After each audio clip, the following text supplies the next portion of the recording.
MS is a complex disease of which we have only an incomplete understanding. In order to better understand MS, research is needed in multiple realms, from basic science, genetic studies, immunopathogenesis, to clinical trials. What we don't understand is why are some patients so severely affected and others are minimally impacted by this disease. Only research can help us answer these questions. We're making a tremendous amount of progress in terms of different therapies that can affect the immune system in different ways to really stop the disease from causing the damage that it's about to do. But probably the more exciting front is what can we do to actually repair myelin? And there's some exciting research being done on different treatments, including antibody therapies, that may actually take the cells and make myelin. I believe that MS Society is absolutely instrumental in integrating different areas and different lines of research into the understanding the causes of the disease and coming up with better treatments for the disease, and most importantly, providing funding for the ongoing research and future research. One type of research is imaging research, in particular aimed at measuring disease better so that we can study new potential drugs quicker and get an answer quicker so that we can get them to the patients quicker. I'm very interested in B cells, which are a type of white blood cell, and they make antibodies, and those antibodies are found in the spinal fluid of patients with MS. Lately, there have been many research labs working on this, and we have a couple of medications, neither of which is FDA approved yet, but are aimed at that particular part of the immune system.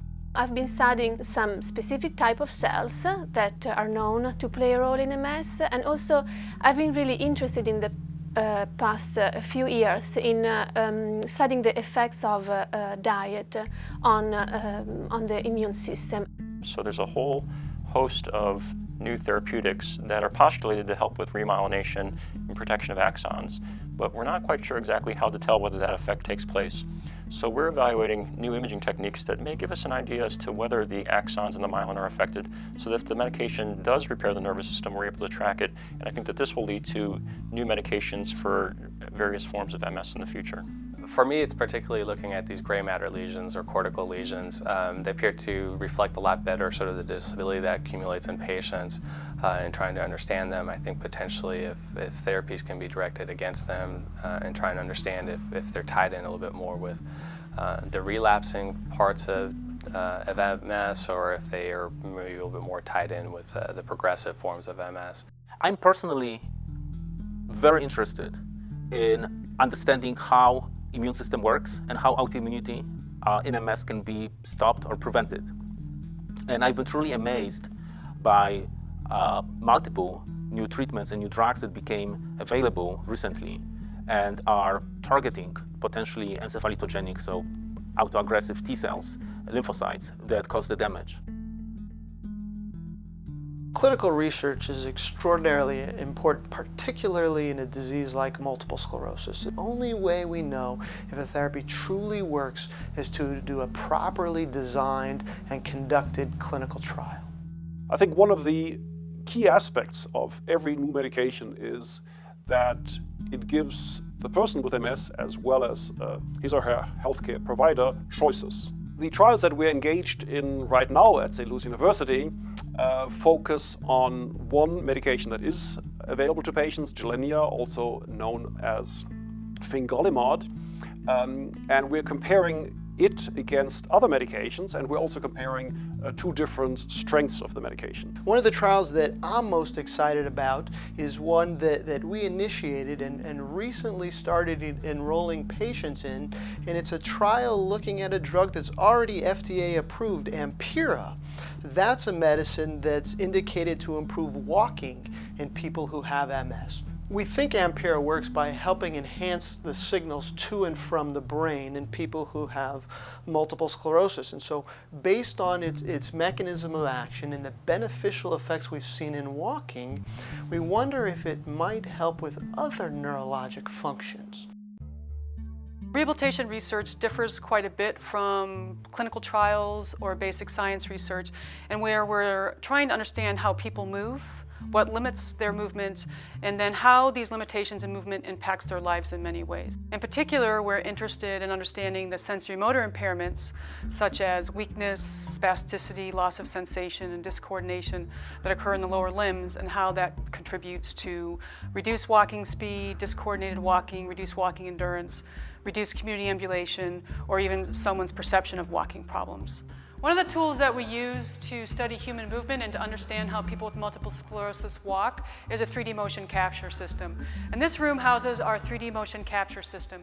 As you look around the room, you'll be able to see our cameras, our high-speed cameras that are located on the top of the ceiling. And we also have force plates that are embedded in the floor.